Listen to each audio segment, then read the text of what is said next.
World War III could start by this Sunday. Are you ready for this? This is what the intelligence experts are claiming could happen by Sunday because of the intensifying situation between Israel and Hamas. But you know what? The good news is the Ukraine-Russia war is now over. How does that work?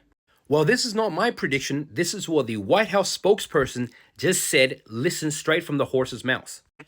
On the Ukraine funding, we're coming near to the end of the rope. I mean, today we announced $200 million, and we'll keep that aid going as long as we can, but it's not going to be indefinite.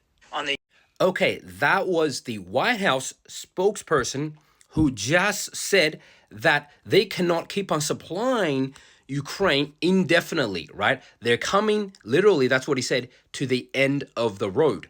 Now, this is because Biden and his administration has struggled to supply more money, weapons, and whatever to Ukraine even before this whole Israeli-Hamas situation blew up, right? That's because even back then, like for the past few months, whatever they want to supply, the money, the weapons they want to supply to Ukraine has had a difficult time getting past Congress. See what happened with the latest deal with Kevin McCarthy?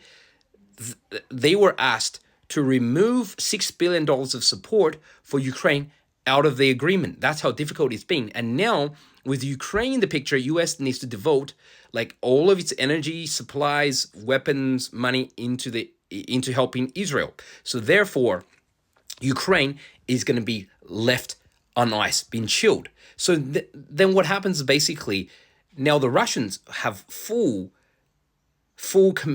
command or initiative in that situation, whether it's going to be a counterattack or whatever, and then it's up to the Russians. Because Ukraine doesn't have that much support from NATO anymore, because all that NATO support now is going to Israel. So far, the Wall Street oil markets are pricing in a 5 to 6% jump in oil prices. But I think that's still kind of nowhere near where it needs to be if there's going to be a major conflict situation in the Middle East. What I'm saying is that there doesn't even really need to be a real war. If, say, a country like Iran is not happy, then they can shut down a lot of the oil supply going to the rest of the world. What I mean is this. See, the biggest oil producers in the world, such as Saudi Arabia, UAE, Kuwait, Iraq, Iran, like 1/3 of the world's oil comes out of this area, right? The Persian Gulf, the Gulf of Oman, right? Which Iran kind of controls, right? It can effectively make it very difficult or essentially shut down 1/3 of the world's oil exports right there. And what would happen if 1/3 of the world's oil supply doesn't get to come out? Then inflation would spike, oil prices would spike, then you would have US stocks tank, because this is a very unexpected interruption to the world economy. And when that happens, Bitcoin and crypto would also tank if the US stock market tanks first. But what happens next? Follow Pablo for more developments.